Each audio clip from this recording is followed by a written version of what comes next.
3 histórias reais de terror em fazendas.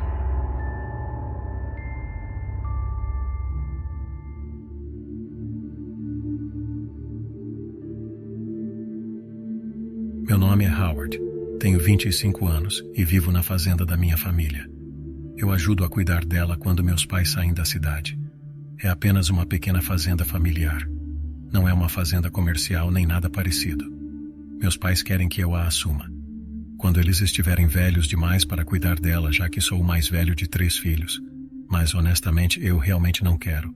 Não me vejo ficando no meio do Arkansas minha vida inteira. E especialmente não depois de algo muito estranho que aconteceu no último julho. Meus pais estavam em uma viagem romântica por uma semana. Então, eram eu e minhas 2 irmãs, Crystal e Morgan, cuidando da propriedade. Aqui não tem muita coisa por perto, muita privacidade e talvez até demais na minha opinião. Exceto por uma noite em que tudo mudou. Começou tarde da noite, quase hora de dormir. Minhas irmãs estavam no quarto, fazendo faculdade online. Crystal estava no laptop trabalhando e Morgan e eu estávamos na sala de estar assistindo a um programa bobo. As 3 de nós queríamos sair da vida rural, principalmente eu, que estou na flor da idade dos meus 20 anos. Uma das partes mais temidas da vida no campo são os predadores. Não apenas os animais que vêm e comem nossas colheitas, mas as pessoas que vêm e roubam. Acredite ou não, isso acontece, embora não tenha acontecido muitas vezes conosco. Temos algumas armas em casa exatamente por esse motivo. Nossos 2 cachorros do lado de fora, de repente, começaram a ficar loucos no quintal. Algo os assustou, com certeza. Eu fui para o quintal ver o que eles estavam latindo. Ambos estavam olhando na direção das plantações, enlouquecendo. Gritei para que eles se calassem e eles ficaram quietos.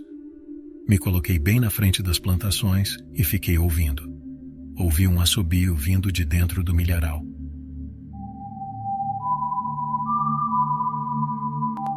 Era inegavelmente o assobio de um ser humano. Foi a primeira vez que eu me deparei com um invasor na propriedade sem a presença do meu pai. Tive que correr para dentro de casa para pegar uma das armas. Os cachorros começaram a latir novamente. Eu disse para minhas irmãs que havia alguém do lado de fora no milharal e que eu iria afastá-lo. Elas disseram que era uma ideia terrível correr para dentro do milharal no escuro e me convenceram de que estavam certas e que também seria aterrorizante. Então, em vez disso, voltei para o quintal, onde os cachorros estavam latindo loucamente em direção às plantações. Aí mirei a arma para o alto e disparei um tiro que ecoou na noite, silenciando os cães. Naquele momento também estava me sentindo um pouco poderoso e gritei para que saíssem de nossa terra o mais alto que pude. Achei que isso resolveria o problema, então voltei para dentro de casa. Minhas irmãs estavam rindo, o que me fez rir também. Mas nossa pequena risada não durou muito, pois os cachorros começaram a latir novamente, ainda mais loucos desta vez. Eu saí novamente, pronto para fazer a mesma coisa de novo. Mas meu coração deu um salto quando vi um cara parado a cerca de 20 metros dos cachorros, bem na frente do milharal. Ele me olhou e eu gritei, "Ei!" e ele correu para dentro do milharal. Corri atrás dele e disparei outro tiro para o alto. Parei perto dos cachorros e não havia chance de eu entrar naquele lugar, e também não ia deixar os cachorros lá fora. Soltei suas correntes dos ganchos e os levei para dentro de casa. Contei para minhas irmãs que alguém estava rondando pelo milharal. Então o que fizemos? Ligamos para o nosso pai. Ele me disse que eu tinha que ser o homem da casa e proteger minhas irmãs. Ele recomendou que eu desse outro tiro de advertência se a pessoa voltasse. Depois disso, fomos todos para nossos quartos. Minhas irmãs levaram os cachorros para os quartos delas, e eu levei a arma para o meu quarto, porque todos nós estávamos um pouco assustados com aquilo. Deixei a janela aberta, e enquanto estava deitado na cama assistindo a um filme no meu laptop, ouvi um assobio lá fora. Corri para a janela e olhei para fora. Vi alguém caminhando devagar pela grama e, como se tivesse um sexto sentido, ele parou e olhou para a minha janela, ainda assobiando. Esse idiota estava, obviamente, tentando nos assustar. Uma ideia muito estúpida, considerando que eu já tinha deixado claro que tinha uma arma. Corri para pegar a arma na cama e apontei para a grama, atirando alguns metros longe dele, de propósito. É claro, isso acabou com o teatrinho dele, e ele correu para fora da minha vista, em direção à frente da casa. Dessa vez ele não voltou, Seria um tolo se voltasse depois disso. Obviamente, contei para minhas irmãs por que eu atirei e assegurei a elas que ele não voltaria. Nunca descobrimos quem era ou por que ele estava lá. Poderia ter sido algum adolescente ou vários adolescentes apenas tentando assustar alguns fazendeiros inocentes por diversão. Ou poderia ter sido uma pessoa realmente perigosa.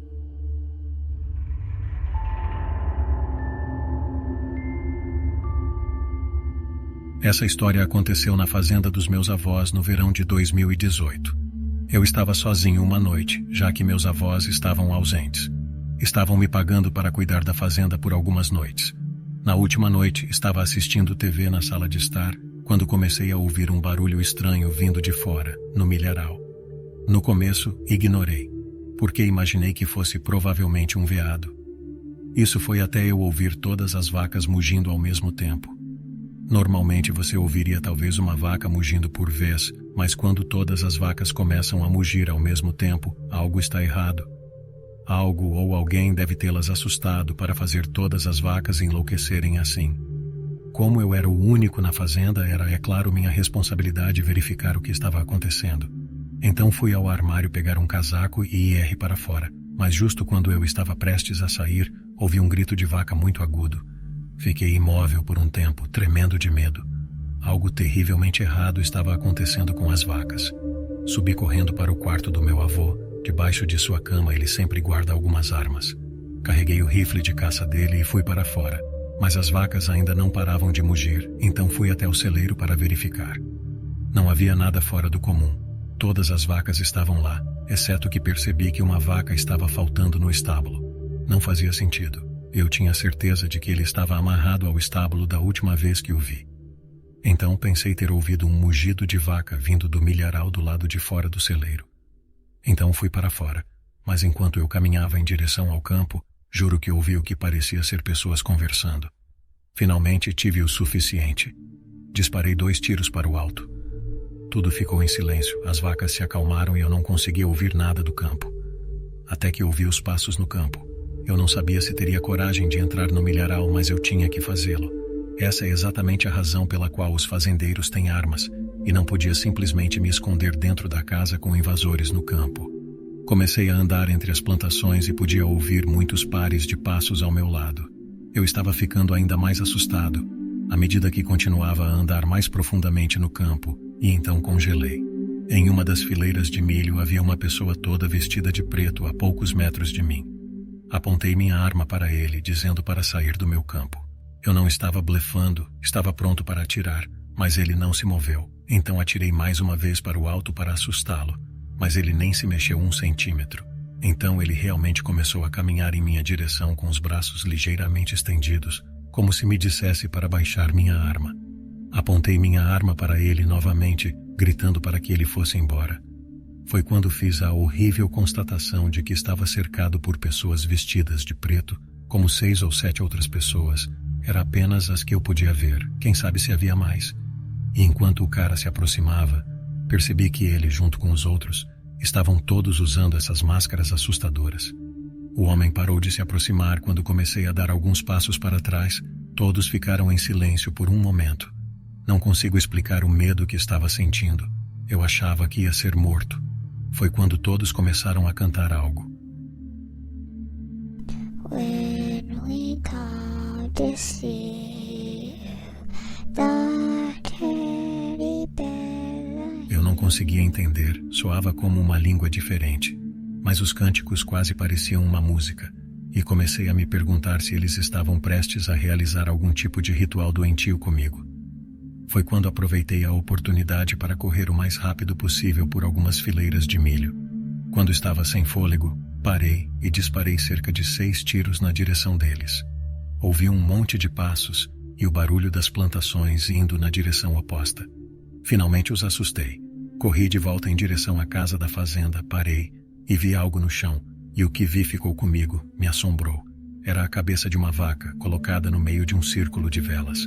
Quase vomitei. E assim que cheguei de volta à casa da fazenda, vomitei. Peguei o telefone da casa e liguei para a polícia, contei tudo o que pude à operadora. Ela disse que um policial estaria lá em breve. Depois de desligar o telefone, liguei para meus pais, explicando a situação e pedi para eles virem me buscar. Meu pai disse que estaria lá em 1 hora.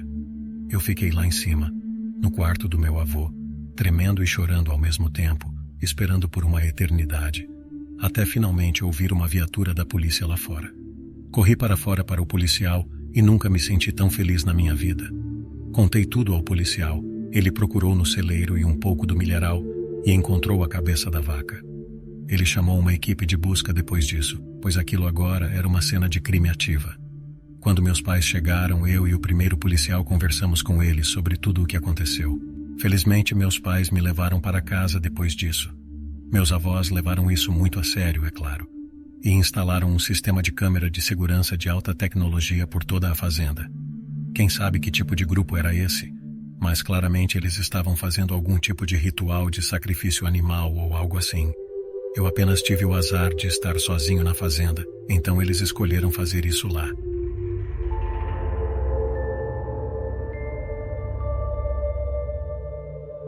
Cheryl e eu somos proprietários de uma fazenda em Buckingham, Iowa, onde principalmente cultivamos milho. Isso foi em agosto de 2018, em uma noite ligeiramente chuvosa. Cheryl e eu passamos toda a nossa vida na vida rural, é realmente tudo o que conhecemos. É claro que a vida na fazenda em Iowa significa muito espaço e pouquíssimas pessoas.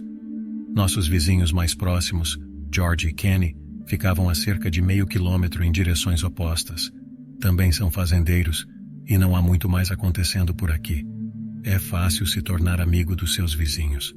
Com frequência, convidamos George, Kenny e suas esposas para vir até aqui e vice-versa. Nessa noite de fim de semana, como qualquer outra, tínhamos George e sua esposa para beber algo. Ficamos todos bem bêbados enquanto jogávamos jogos de tabuleiro. Eles foram embora por volta das 11 horas.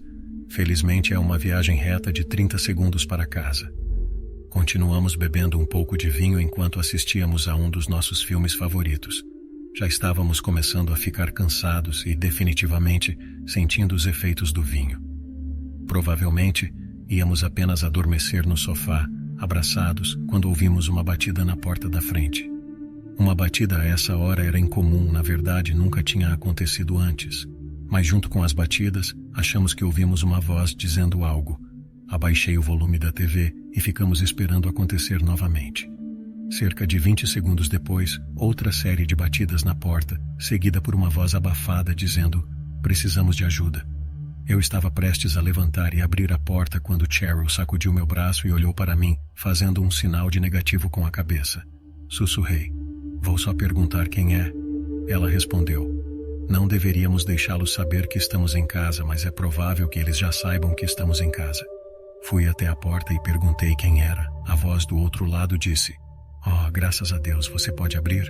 Estamos perdidos." Perguntei: "Quem são vocês?" A voz respondeu: "Eu e minha esposa." Eu disse: "Sua esposa pode dizer alguma coisa?" Houve um silêncio por alguns segundos, então perguntei novamente: "Você me ouviu?" A mesma voz respondeu: "Sim, mas ela não está ao meu lado agora." Foi nesse momento que comecei a desconfiar e percebi que a voz soava um pouco estranha, como se um homem tentasse deixar sua voz mais aguda. Eu ri e disse: "George, é você?" George é um grande brincalhão e bêbado não seria inédito ele fazer algo assim. A voz respondeu: "Sim", agora em uma voz ligeiramente mais grave. Eu senti alívio acreditando que era realmente George, mas não quis abrir a porta ainda antes de confirmar. Alguém bater à sua porta aqui tarde da noite, alegando estar perdido, não é algo que aconteça. Não é normal e é motivo imediato para preocupação. Falei através da porta: "Prove isso. Qual é o nome de sua esposa?" Uma voz agora desconhecida respondeu: "Essa é uma pergunta traiçoeira." Meu sorriso desapareceu. Peguei meu telefone e liguei para George. Cheryl assistia a tudo, dizendo que deveríamos ligar para a polícia. Eu disse: "Aguarde." O telefone tocou 3 vezes antes de George atender. Imediatamente eu disse: "Você está na minha porta da frente agora?" E ele respondeu: "Não, por quê?" Eu contei a ele que havia alguém em nossa porta da frente tentando me enganar para que eu a abrisse. Ele disse que viria rapidamente até aqui, e desligamos. Tenha em mente que todos nós ainda estávamos bêbados durante toda essa situação.